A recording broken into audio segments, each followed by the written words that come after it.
यकीन नहीं आता कि शुरू के कुछ ही ओवर 20-30 रन भी टोटल नहीं है और स्पिनर गेंद कर रहे हैं। लो बाउंस विकेट कीपर जो है वो आगे टिप्पा खा के बॉल पिकअप कर रहा है पहले नए बॉलों के टाइम के ऊपर। तो मतलब ये कि टाइम बहुत ज़्यादा चेंज हो गया है, वो तमाम चीज़ें। लेकिन हैरत की बात यह है कि इतना सो कॉल्ड जो कोचेस भी कहलाते हैं, फिटनेस के लिए पीसीबी ऐसे लोगों को रखती भी है, लेकिन वो जो रखती है जिन ट्रेनर्स को, वो और फिर उनको ऊपर जो सिखाने वाले हैं, वो 136 से ऊपर की स्पीड क्रिएट नहीं कर सक रहे। और ये चीज कल नहीं आई है पीसीबी के अंदर, बहुत पहले से, ये सालों साल 20, 25, 30 साल से ये काम चल रहा है। दुनिया के लोगों को भी बुला लिया, लेकिन यहाँ आके उसको फिनिशिंग टच नहीं दे सकते, उनको सरफेस नहीं कर सकते कि दुनिया में बता सके कि they are force to reckon with. मतलब 120-30 की स्पीड और फिर वेस्ट इंडीज और फिर ऊपर से on top of that short pitch गेंद कर रहे हैं, वो आराम से पूरे हाथ को यूं करके आराम से स्विंग कर रहा है। वरना तो सिर्फ यूं और यूं की टाइम मिलता था एक टाइम पे जब हम लोग खेला करते थे, कि पता चलता था कि गेंद यहाँ से जा चुका है बाल दफा जब आप लेट हो जाते थे। तो कहने की बात यह है कि ऑल सेड एंड डन, शुरू का टाइम पे तो अच्छा इन्होंने कैप्चर कर लिया, इनसाइड एज लगी, शुरू में वो बोल्ड आउट हो गए। फिर एक बॉल जमाल की जो है वो थोड़ा सा ज्यादा किक उसकी एक्स्ट्राऑर्डिनरी हाइट हुई थी, जिसकी वजह से स्लिप ने आगे जाके कैच करा। लेकिन यह कि उसके बाद ज्यादातर शॉर्ट पिच डिलीवरीज के ऊपर या फिर कट शॉट के ऊपर ये रन्स खाए और आप ये देखें कि सारे जितने बॉलर्स हैं अपार्ट फ्रॉम जो आमिर जमाल जो कि थोड़ा तेज ज्यादा करने चाहते हैं, उनको पड़े हैं 10 ओवर में 54। बाकी सबों ने 2.25 रन के एवरेज से ये पूरा अपना गेम चलाया। इसका मतलब क्या है, इसका इकबाल भाई, इसका मतलब ये कि वो सेफ प्ले कर रहे हैं, वो रन्स के लिए नहीं जा रहे हैं, विकेटें बचा के लंबा खेलना चाह रहे हैं। तो उनको आप वो वाले शॉट खिला रहे हैं जिसपे उनके थोड़े बहुत रन बन जाए। ये आखिरी पाकिस्तान की बैटिंग है। आखिर में जब पाकिस्तान को बैटिंग अगर ये 250 रन भी करने पड़े तो बहुत मुश्किल है, इसलिए कि गेंद काफी लो भी होने लग जाएगा, जो कि कल भी देखने में आया और आखिरी इनिंग के अंदर फिर देखने में आएगा। तो ये इनको सोचना पड़ेगा, जो फर्स्ट इनिंग है वो बहुत इनके लिए इम्पोर्टेंस रखती है। ठीक है, शोएब मोहम्मद से हमारी गुफ्तगू का सिलसिला जारी रहेगा। एक ब्रेक ले रहे और ब्रेक के बाद जल्दी दोबारा आपको ज्वाइन करेंगे। पाकिस्तान के साबिक टेस्ट सेलेक्टर, साबिक opener, test opener Shoaib Mohammad के साथ शो में एक मरतबा फिर आपको खुशामदीद कहते हैं। हम बात कर रहे हैं पाकिस्तान वेस्ट इंडीज़ के दरमियान पहले क्रिकेट टेस्ट मैच के पहले दिन के खेल के हवाले से। शोएब, पाकिस्तान ने जो कॉम्बिनेशन 11 रुकनी कॉम्बिनेशन आजमाया, 6 पाकिस्तान के वहाँ बैट्समैन ने और पाकिस्तान 5 बॉलर्स के साथ गया। आमिर जमाल को वो ऑलराउंडर के जुमरे में लाते हैं, 5 बॉलर्स के साथ गया। ये कॉम्बिनेशन आपको सही नजर आता है? नहीं, इससे कि अब ये विकेटें यहाँ डिफिकल्ट हो गई हैं, वेस्ट इंडीज ट्रू नहीं रही। इसमें ऑड बॉल आप देखेंगे, कल पूरे मैच में भी ऑड बॉल ऐसा लो भी आ जाता था और थोड़ा सा एक्स्ट्रा बाउंस भी आउटसाइड द ऑफ स्टंप से भी बाद दफा राइट हैंडर के भी निकला।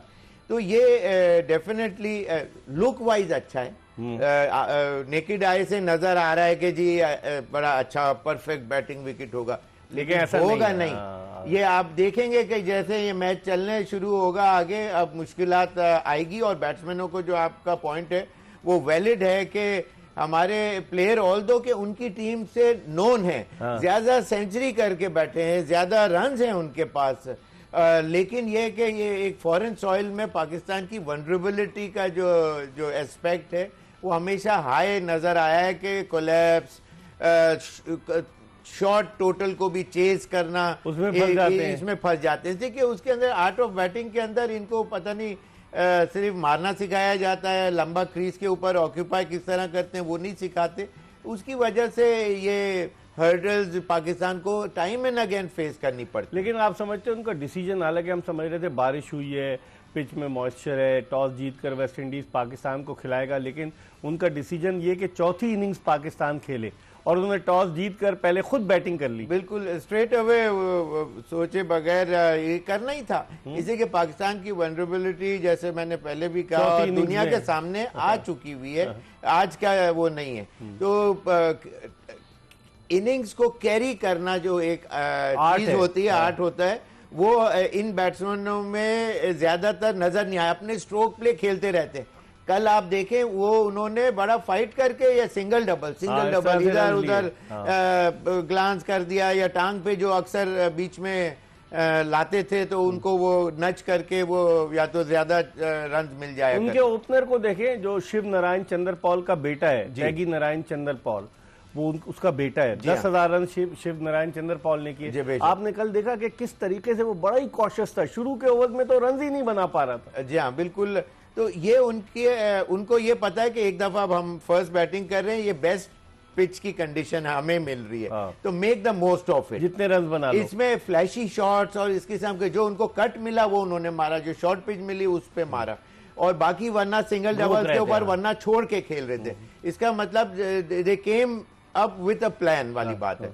तो वो पाकिस्तान को देखना डेफिनेटली पड़ेगा कि इनके भी बैट्समैन उसको मैक्सिमम उसका रन्स एक्सट्रैक्ट कर सकें अपनी फर्स्ट इनिंग के अंदर। सेकेंड इनिंग की जो बारी होती है इकबाल भाई, वो बड़ा डिफरेंट बॉल गेम हो जाता है। इसी के जो प्रेशर होता है मैच खत्म होने के ऊपर होता है, और एक एक विकेट गिरने पे प्रेशर जो है वो डबल हो जाता है। तो वो चीज पाकिस्तान डेफिनेटली, अब इनके साथ जो लोग साथ हैं या इतने अरसे से जो सिखा रहे हैं इनको, आई होप कि ये तमाम चीजें सिखाई गई हूँ। हाँ, लेकिन अगर आप दोनों टीमों का कंपैरिजन करें, उनकी बॉलिंग बड़ी तगड़ी है। किमार रोश की अभी 300 विकेटें हुई हैं, 90 टेस्ट मैचेस उसके हो गए। हमारे जो मेन बॉलर्स हैं, अगर आप इनके टेस्ट मैचेस मिलाएं तो 40 टेस्ट मैचेस बनते हैं, और फिर ऑलराउंडर के जुमरे में अगर आमिर जमाल आता है 8 उसके, 48 टेस्ट मैचेस का तजुर्बा है हमारे बॉलर्स को। उनकी बॉलिंग देखें, शमार जोसेफ, उसने ऑस्ट्रेलिया के खिलाफ टेस्ट मैच जितवाया था, वेस्ट इंडीज को, बहुत तेज है। फिर उसके अलावा जेडन सील्स, वो बड़ी अच्छी बॉलिंग करता है। फिर उनका स्पीयर हेड है किमार रोश।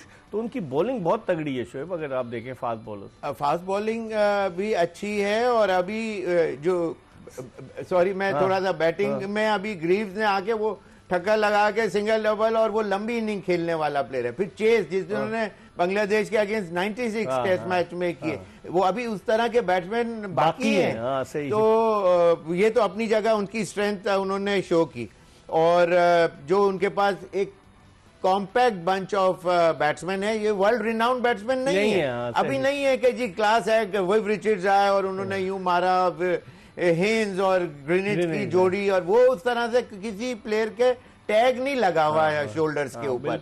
वेयर एज पाकिस्तान के फिर भी पास कुछ ऐसे, बाबर आजम सबसे बड़े वर्ल्ड रिनाउंड प्लेयर हैं, 62 टेस्ट मैचेस खेल चुके हैं बाबर आजम। अच्छा, और अभी लकीली जो आउट ऑफ फॉर्म थे तो वो अब वापस माशाल्लाह से वो आ गए इन फॉर्म बैट्समैन है, सेंचुरी भी की पिछले दिनों। वो यंग लड़का आजान ओवैस है, और आपका जो एक और ओपनर था अब्दुल्ला फजल कराची का, वो उसकी कमर में तकलीफ हो गई, उसको वापस भेज रहे हैं, और आज खबर आई कि अब्दुल्ला शफीक को उसकी जगह भेज रहे हैं। तो वो दोनों टूर से आउट हो गए अब्दुल्ला फजल। अच्छा, लेकिन ये कि अब्दुल्ला शफीक अच्छे प्लेयर हैं, वो बाहर थे जब से। जी हालांकि वो उन्होंने परफॉर्मेंसेस वगैरह अच्छी की, लेकिन पाकिस्तान में तो इसी तरह आपको तो पता है कि जिस वक्त जिसका दिल चाहता है उसको बाहर कर देते हैं।